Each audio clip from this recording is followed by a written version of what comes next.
तो वत्स, तुम्हारी कठोर तपस्या से मैं बहुत प्रसन्न हुआ। मांगो जो वर मांगना चाहते हो। हे भोलेनाथ, यदि आप मुझ पर प्रसन्न हैं और वरदान देना ही चाहते हैं तो मेरे नाम के अनुरूप ही मुझे वर दीजिए। मैं जिस प्राणी या देवी देवता के सर पर हाथ रखूं वह उसी समय भस्म हो जाए। मुझे यही वरदान चाहिए।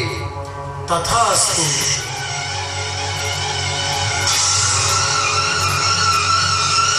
पार्वती को प्राप्त करने के लिए जो मैंने कठोर साधना की थी वह सफल हुई। अब तो मैं पार्वती को प्राप्त करके ही छोड़ूंगा। इस त्रिलोकी में मेरा कोई कुछ नहीं बिगाड़ सकता।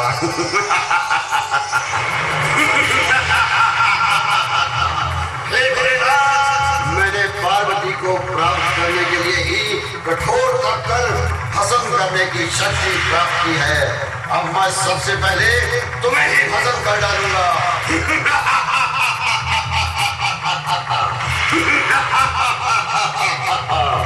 भागता कहाँ है भोलेनाथ? मैं तुम्हें नहीं छोड़ूंगा, नहीं छोड़ूंगा। तू मेरे जाल में फंस चुका है। मैं तुम्हें पसंद करके ही छोड़ूंगा।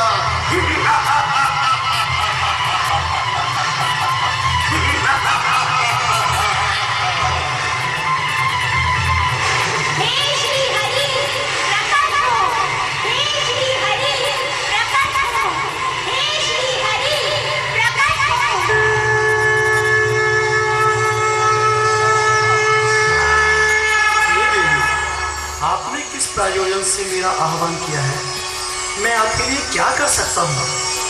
हे श्री हरि, कपटी राक्षस भस्मासुर ने छल से वरदान प्राप्त कर हमें संकट में डाल दिया है। हमारी रक्षा करें, हमारी रक्षा करें प्रभु, हमारी रक्षा करें। देवी, भोलेनाथ की रक्षा के लिए मुझे मोहिनी रूप धारण कर भस्मासुर को भ्रमित करना होगा।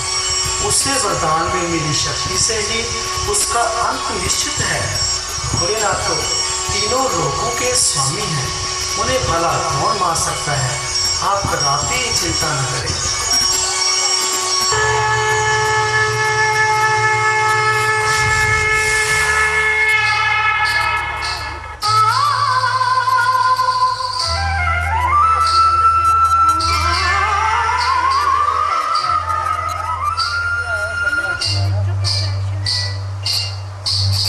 हे मनमोहनी, तुम कौन हो? तुम जैसी सुंदर स्त्री मैंने संसार में पहले कभी नहीं देखी। तुम्हारी सुंदरता ने मेरा मन मोह लिया है। मैं तुमसे विवाह करना चाहता हूँ।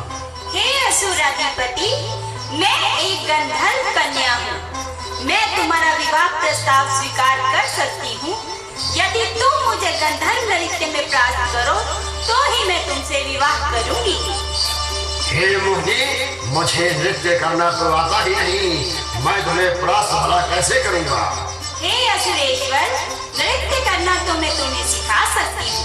जैसे जैसे मैं नृत्य करूंगी वैसे ही तुम मेरे साथ साथ नृत्य करने का प्रयत्न करो।